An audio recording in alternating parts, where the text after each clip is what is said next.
मुख्यमंत्री नीतीश कुमार को लाल सलाम। माननीय मुख्यमंत्री नीतीश कुमार को लाल सलाम। मुख्यमंत्री नीतीश कुमार सीपीआई की रैली में कांग्रेस से नाराज दिखाई दिए। पटना के मिलर हाई स्कूल में आयोजित रैली में पहुंचे नीतीश कुमार ने कहा कि कांग्रेस इंडिया गठबंधन पर ध्यान नहीं दे रही है। कांग्रेस की दिलचस्पी 5 राज्यों के विधानसभा चुनाव में है। नीतीश कुमार ने कहा है कि पटना में और अन्य जगहों पर मीटिंग हुई थी और ये तय होकर इंडिया का गठन हुआ था। अभी काम ज्यादा नहीं हो रहा है। जरूरत है इस बात की, और इसलिए हम लोगों ने सभी दलों के साथ जो बातचीत की, हम लोगों ने भी और कहा कि जरा एकजुट होइए और जो देश के इतिहास को बदल रहे हैं उसको बचाइए, और इससे मुक्ति पाना है तो इसलिए सब एकजुट होकर के करिए। तो इसके लिए पटना में भी मीटिंग हुई, अन्य जगहों पर भी मीटिंग हुई, और उसके बाद ये तय हो गया कि भाई एक INDI है, Indian national developmental inclusive alliance का गठन किया गया, इसका नामकरण किया गया है। अब ये तो हो ही गया, तेजी से हो, लेकिन अभी तो काम ज्यादा नहीं हो रहा। अभी 5 जगह विधानसभा का चुनाव है, तो कांग्रेस पार्टी तो उसी में ज्यादा इंटरेस्टेड है।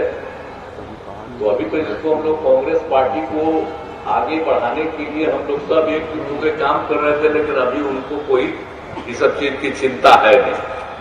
अभी तो लगे हुए हैं 5 राज्य के चुनाव, इसलिए 5 राज्य का चुनाव होगा, उसके बाद अपने सबको बुलावेंगे। आजकल कभी कोई चर्चा नहीं हो रही। तो चलिए, जो कुछ भी होता है, हम तो देश को एकजुट करने के लिए और देश के इतिहास को लोग बदलना चाहते हैं, उसको ठीक करने के लिए, और इनसे जो आज है शासन से मुक्ति के लिए कर रहे हैं, तो आगे भी हम लोग करेंगे। अभी 5 जगह का विधानसभा का चुनाव हो रहा, उसके बाद ही फिर बैठ करके जो कुछ भी होगा। वहीं केंद्र सरकार पर हमला करते हुए नीतीश कुमार ने कहा कि आजादी से इन्हें कोई लेना देना नहीं है। बापू को तो ये लोग भुलवाना चाह रहे हैं, खत्म कर देना चाह रहे हैं हर चीज। इसीलिए हम लोगों ने सभी दलों के साथ जो बातचीत की और तय किया कि एकजुट होकर जो देश को बदलना चाह रहे हैं उसको बचाइए। नीतीश कुमार ने कहा कि कांग्रेस पार्टी को आगे बढ़ाने के लिए हम लोग लगे हैं, लेकिन उनको अभी भी इन सब चीजों की चिंता नहीं है। अभी तो लगे हुए हैं 5 राज्य के चुनाव में, इसलिए 5 राज्य का चुनाव होगा तो खुद ही वो लोग सबको बुलाएंगे। हम तो देश को एकजुट करने के लिए लगे हैं। बता दें कि सीपीआई की भाजपा हटाओ देश बचाओ रैली को संबोधित करते हुए नीतीश कुमार ने कहा कि बीजेपी वाले हिंदू मुस्लिम में झंझट करवा रहे हैं। ये लोग कुछ न कुछ लोगों को लगाए रहता है। पहले तो बहुत घटना होती थी, लेकिन 2007 से हमने कंट्रोल किया है। जान लीजिए कि हिंदू मुस्लिम में अब कोई झंझट नहीं है। वहीं मंच से रैली को संबोधित करते हुए नीतीश कुमार ने कहा कि सीपीआई से मेरा पुराना रिश्ता है।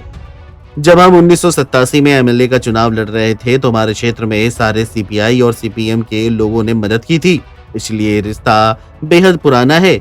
आपकी इज्जत तो करते ही रहेंगे। सबको एकजुट करके एक नीति पर चलना मुख्य उद्देश्य है, आगे के लिए ज्यादा जरूरी है। वहीं इस दौरान सीएम नीतीश ने सीपीआई से कहा कि आपने इस अवसर पर बुलाया, इसके लिए आपका धन्यवाद। हम लोग पूरे तौर पर आपके साथ हैं। आप कहीं भी कुछ काम करिएगा तो हमारी पार्टी और सरकार आपका साथ देगी, इसलिए बुलंदी से काम करिए। Video desk NBT online.